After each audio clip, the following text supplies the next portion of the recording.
Pragati Engineering College, where dreams become reality. 1,538 placements by 2026 batch. 6 students at 45 lakhs in service now and 8 students at 30 lakhs in Amazon.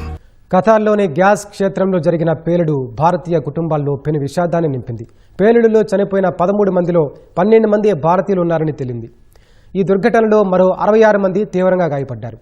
America, Iran మధ్య శాంతి ఒప్పందం నేపథ్యంలో తిరిగి gas ఉత్పత్తి పనులు చేపడుతుండగా ప్రమాదం జరిగింది.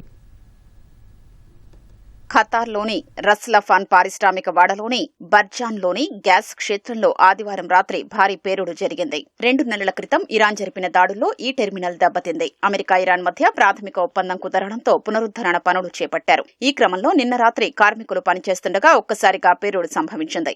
మంటలు వేగంగా వ్యాపించాయి. ఈ దుర్ఘటనలో పలువురు మరణించగా మృతుల్లో 12 మంది భారతీయులు, ఒక పాకిస్తానీ ఉన్నట్లు ఖతార్ ఇంధన శాఖ తెలిపింది. ఈ దుర్ఘటన పట్ల తీవ్ర దిగ్భ్రాంతి వ్యక్తం చేసిన దోహాలోని భారత రాయబార కార్యాలయం భారతీయుల మరణాన్ని ఎక్స్ వేదికగా ధృవీకరించింది.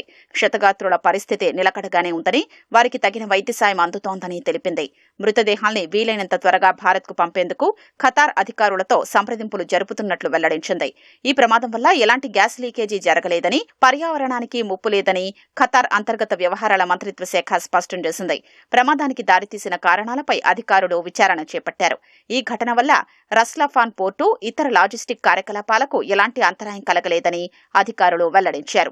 గ్యాస్ ఉత్పత్తి, ఎగుమతులకు ప్రత్యామ్నాయ మార్గాలు ఉన్నాయని ఖతార్ ఇంధన శాఖ మంత్రి సాద్ షెరీదా అల్ కాబీ చెప్పారు.